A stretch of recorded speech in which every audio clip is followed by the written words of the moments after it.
વિકાસના નામે જે વિનાશ કર્યો છે, ત્યારે આજે વિકાસના નામે આ પહાડો ઉદ્યોગપતિઓને આપવાની વાત છે, ત્યારે સરકારને કહેવા માંગીએ છીએ કે તમારા વિકાસથી હવે અમને દાજ લાગે છે, અમે દાજીએ છીએ. એટલે તમારો વિકાસ અમારી પ્રકૃતિના વિનાશથી થતો હોય, તમારો વિકાસ અમારા આદિવાસીઓના વિનાશથી થતો હોય, તમારો વિકાસ અમારી નદીઓના વિનાશથી થતો હોય, તમારો વિકાસ અમારા હવા પ્રદૂષણથી થતો હોય, તમારો વિકાસ અમારા વાયુ અને જળ પ્રદૂષણથી થતો હોય, તો અમને તમારો વિકાસની જરૂર નથી. અમે એક પણ જમીન આપવાના નથી. અહીંયા નજીક કોટેશ્વર ધામ આવ્યું છે. આ કોટેશ્વર થી સરસ્વતી નદી નીકળે છે. આ અરવલ્લીના પહાડોમાંથી બનાસ જેવી નદીઓ નીકળે છે. અરવલ્લીનો પહાડ, એમાં રહેલા લાખો પ્રજાતિના વૃક્ષો અને આજે આ વાયુને સંતુલન કરે છે, ગ્લોબલ વોર્મિંગને સંતુલન કરે છે. સાથીઓ, આવનારા દિવસોમાં અરવલ્લીના પહાડો નહીં રહેશે તો આપણી નદીઓ પણ સુકાઈ જવાની છે, આપણા કુવાઓ પણ સુકાઈ જવાના છે, આપણા બોર પણ સુકાઈ જવાના છે, આપણને પીવાના પાણી પણ નથી મળવાના, સિંચાઈના પાણી પણ નથી મળવાના, અનાજ પણ આપણે નથી પકવી શકવાના અને માનવ જીવન પણ અત્યાચાર થાય છે. ત્યારે મારા વડીલો, મારા યુવાનો, મારી બહેનોને કહેવા માટે અમે આવ્યા છે. આ અરવલ્લી માટે માત્ર પાલનપુર, બનાસકાંઠા, સાબરકાંઠા કે અરવલ્લી જિલ્લાના લોકો એકલા નથી. જરૂર પડશે તો ગાંધીનગરમાં દક્ષિણ ગુજરાતના લાખો લોકોને પણ લાવવા માટેની તાકાત આપણે રાખીએ છીએ. આદિવાસી આ જંગલોમાં શાંતિથી જીવે છે. એમને કોરિડોરના નામે વિસ્થાપિત કરવામાં આવે છે, ડેમોના નામે વિસ્થાપિત કરવામાં આવે છે, રોડોના નામે વિસ્થાપિત કરવામાં આવે છે, રેલવેના નામે વિસ્થાપિત કરવામાં આવે છે, જીઆઈડીસી, જીએમડીસી ના નામે વિસ્થાપિત કરવામાં આવે છે. અને હવે આદિવાસીઓના પહાડો પર આ સરકારની નજર છે. ત્યારે આ સરકારને પણ કહેવા માંગીએ છીએ, આ પહાડો તમારી સરકારે નથી બનાવ્યા, તમારા ઉદ્યોગપતિઓ નથી બનાવ્યા, તમારા ખનિજ માફિયાઓએ નથી બનાવ્યા. અમારા પહાડો તરફ તમે આંખ નાખશો તો તમારી આંખો કાઢી લેવા માટે પણ અમે તૈયાર રહીશું. જે જંગલ ખાતાના અધિકારીઓ એ પણ કાન ખોલીને સાંભળી લે. અમારા ખેડ બ્રહ્માના, પોસીનાના, અમારા પાડલિયાના, અમારા અંબાજીના, અમારા ભીલોડાના લોકો જંગલ જમીન ખેડીને પોતાનું જીવન નિર્વાહ કરે છે. એમણે જંગલની જમીનો મેળવવા માટે સરકારમાં દાવાઓ, અરજીઓ કરી છે.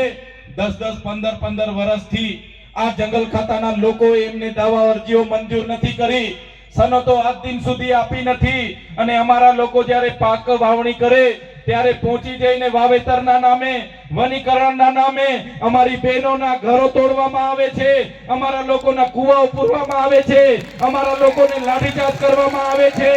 ત્યારે આ જંગલ ખાતાના અધિકારીઓને પણ કહેવા માંગુ છું, તમારો જંગલ ખાતાનો સંરક્ષણનો ધારો અંગ્રેજોએ 1862 માં બનાવ્યો હતો. તમારું જંગલ ખાતું 1927 માં બનાવ્યું હતું. આદિવાસીઓ તો એ આદિ અનાદિકાળથી આ જંગલોમાં રહી છે ને જંગલ સાચવેલા. ત્યારે તમારું જંગલ ખાતું પણ નહોતું. ત્યારે અમારા વિસ્તારમાં અમારા પૂર્વજો રહેતા હતા, અમારા કબીલાઓ, અમારા સરદારો હતા અને એમણે આ જંગલો સાચવેલા છે. અમારા આદિવાસીઓને હેરાન કરવાનું તમે જરા પણ વિચારશો, અમારા લોકો પર અત્યાચાર કરવાની વાત કરશો તો અમે પણ હકના રહેવાના નથી. અમે જે દિવસે રસ્તા પર ઉતરી જઈશું તે દિવસે તમારું જંગલ ખાતું પણ અહીંયા હોટેલું નહીં મળશે.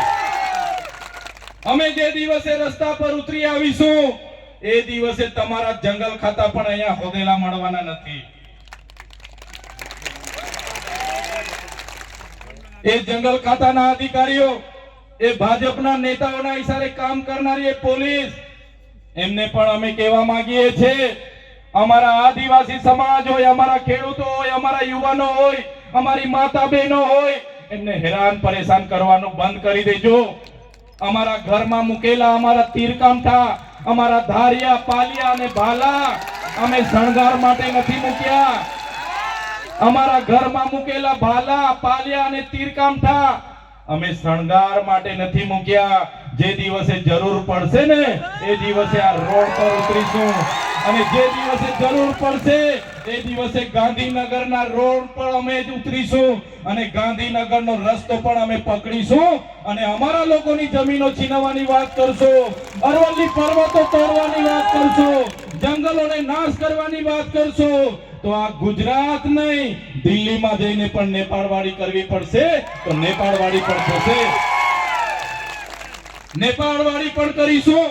ક્યાં સુધી અમારા ખેડૂતની છાતી પર આવીને અમારા લોકોને તમે મારો છો, અમારી માતાઓની છાતી પર પગ મૂકીને અમારા ગામોના ઘરો તોડો છો, અમારી જમીનો છીનવો છો, હમણાં પહાડોના નામે, અમારી પ્રકૃતિના નામે, અમારી સંસ્કૃતિને તમે છિન્ન ભિન્ન કરવાના પ્રયાસ નહીં કરો.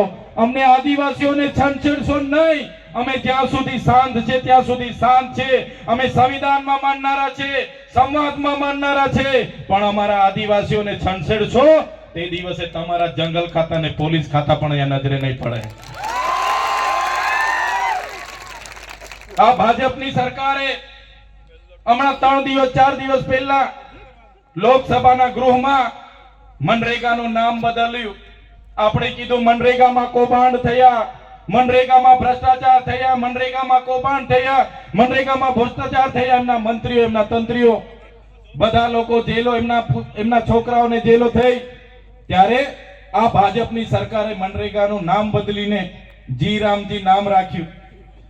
જી રામજી નામ રાખ્યું. આપણા વડીલો બધા કહેતા હતા કે રામજી ભગવાન તો બધાના હૈયે વસે છે. સાચી વાત છે ને? રામજી તો હૈયે વસે છે અમારા બધાના. મનરેગાના નામ બદલવાથી તમારા કૌભાંડો અમે ભૂલી જવાના નથી, તમારા ભ્રષ્ટાચારીઓને અમે છોડવાના નથી. આજે રોજગારીના નામે જે પૈસા આવતા, ગ્રાન્ટ આવતી, એ ગ્રાન્ટો આ લોકોએ કૌભાંડો કરીને એમના ઘરો ભરી દીધા છે. એમના છોકરાઓ વિદેશોમાં ભણે છે અને આપણને આ લોકો જે પ્રકારે રોજગારી આપણી છીનવી લીધી, આપણા બાળકો કુપોષિત છે, શાળાઓમાં શિક્ષકો નથી, બાળકોને શિક્ષણ નથી. ત્યારે આપણે બધાએ જાગી જવું પડશે સાથીઓ. બંધારણની અનુસૂચિ 5 પૈસા એક્ટ 1996 એમાં આપણને પ્રાવધાન છે. એમાં પણ પૈસા એક્ટમાં પણ કહેવામાં આવ્યું છે ન લોકસભા ના વિધાનસભા, સબસે ઊંચી ગ્રામ સભા. ત્યારે ગ્રામ સભાના પાવરનો ઉપયોગ આવનારા દિવસોમાં આપણે કરવા માટે બધાએ સજાગ થઈ જવું પડશે. આપણા લોકો પૈસા એક્ટ નથી જાણતા, આપણા લોકો ગ્રામ સભાનો પાવર નથી જાણતા અને બહારના લોકો આવીને આપણા ગામમાં આવીને આપણા લોકોને દંડાવાળી કરીને જાય છે. ત્યારે હવે એ દંડાવાળી વાળા કરવા વાળા લોકો સામે આપણે ગ્રામ સભાના પાવરનો તમે ઉપયોગ કરો. એ સીએમ હશે કે પીએમ હશે, એનો એસપી હશે કે આઈજી હશે, ડીસીએફ હશે કે ફોરેસ્ટર હશે,